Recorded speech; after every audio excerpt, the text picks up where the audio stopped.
shrine ng Robinson. Ang tanong ko, bakit andito kayo? At bakit andito ako? Dahil mahal natin ang Pilipinas. Tama ba? Tama ba? Ngayon, alam ko, dapat nasa bahay kayo. Dapat nag-relax kayo. Dapat hindi kayo nagpaulan. Dapat hindi kayo nagpainit. Pero bakit andito kayo? Yan ang lagi kong tanong na galing sa Mindanao. Galing sa pinakadulo ng Mindanao. Sa Langkawi Province, ang munisipyo ng Gran. Dahil mahal natin ang Pilipinas! Mahal natin ang Pilipinas!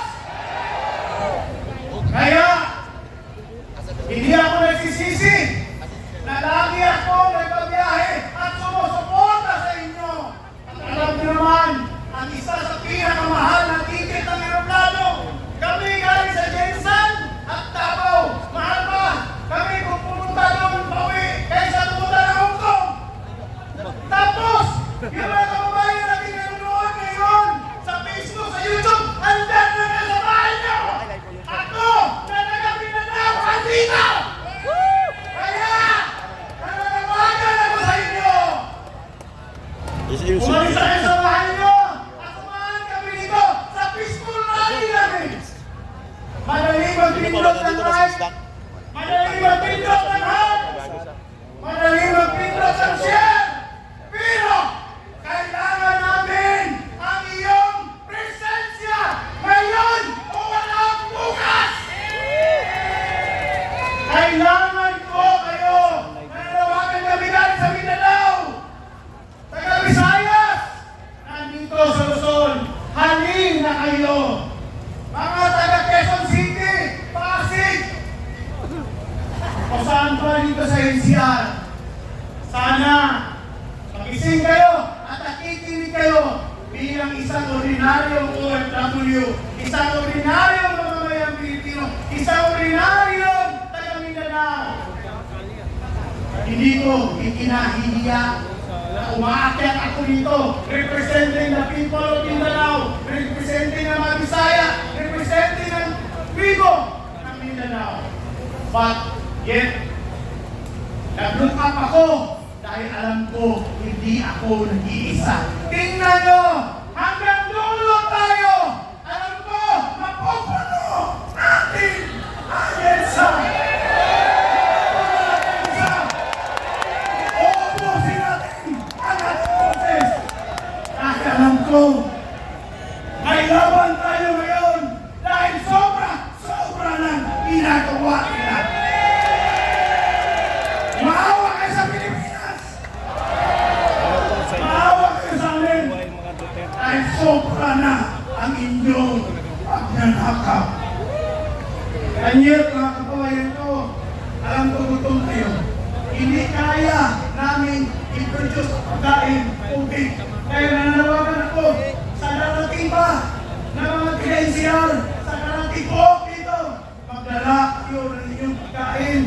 Magdala kayo ng tubig, kapote. Dahil walang mauwian na. Walang mauwian! Walang mauwian! Basta ko sumigaw kayo, walang mauwian! Walang mauwian! Walang mauwian! Walang mauwian! Samahan niyo kami! Dahil ang laban nito, hindi para sa atin, kundi para sa ating mga anak. Para sa ating future. At hindi natin mapayagan na tuloy-tuloy ang pagnanakaw nila at hintayin pa natin aabot ang dalang ng 100. Doon na kayo magrali? Doon na kayo lalabas ng bahay? Kung wala na kayong bigas na makain? Tama hindi? Mas maraming Doon na kayo magrali? Kung wala na kayong trabaho? Kaya nanawagan ako.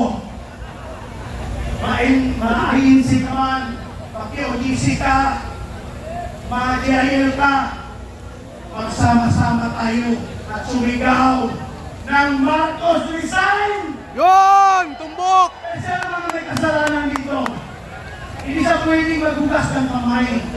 Siya mo na nagpirma. Tama hindi? Tama! Boses ko lang yung taga Mindanao. Yan ang sinasabi ng Mindanao. Kaya pinapaabot ko sa inyo. Tama! Pinapaabot ko ang boses ng taga Mindanao. Kaya mga kababayan ko, as taga Mindanao, hindi kayo nag-iisa. Kasama ko ang mga Moro dito. Kasama ko ang Luzon, Visayas at Mindanao. At nanawagan ako sa mga pulis at military. Alam ko, nagtatrabaho lang kayo. Pero sa loob ng inyong puso, mahal nyo ang Pilipinas dahil dala-dala nyo ang flag sa inyong uniform. Tama! Tama! Tama! Tama! Mahal mo ba ang Pilipinas? Mahal na Mahal mahal! na mahal! Sama-sama nating mahalin ang Pilipinas. Dahil kung umasa tayong magbangon muli, Dapat yung nandun. na sila lang ang kakapiranggot na tao ni mayaman, Sa screen, walang dami ng tao, mangyayari napakarami. sa ating Mas mahal anong na buhay bayan ng tao Pilipinas. kaysa Sa kahapon. mga OFW ngayon, alam ko, kasama ko kayo mula before pandemic, after pandemic. Ito na yung time na ipakita nyo ang lakas ng OFW. I-share nyo ang lahat ng videos na galing dito sa rally. Dahil ito yung time na maririnig ang inyong lakas, mga OFW. Alam ko, maraming nag-take ng off ngayon from Middle East. 3 araw din sila nag-off dahil gusto nilang sumali sa ating rally kahit lang sa kanilang cellphone. Saludo kami sa inyo at saludo ang bayang Pilipinas. Alam ko, marami pa magsasalita, pero sabihin ko sa inyo, gusto kong makita ka hanggang madaling araw ngayon. Gusto kong makita ka hanggang bukas. Gusto kong makita ka na ibabalik natin ang totoong boses ng bayan at gobyerno ng totoong mga kamayang Pilipino. Sa mga taong may hawak ng flag, iwagay-iway niyo naman! Iwagay-iway niyo ang bandera ng Pilipinas! Dahil dito, nagkakaisa tayo. Again, sa inyong lahat, atong mga Pilipino, salamat sa inyong presensya at hindi, walang iwanan! Walang iwanan! Walang iwanan! Walang iwanan! Marcos, resign! God bless and to God be the glory. Marcos resign! Marcos, resign! Marcos, resign! Salamat sa ating chairman ng OFW, Health and Global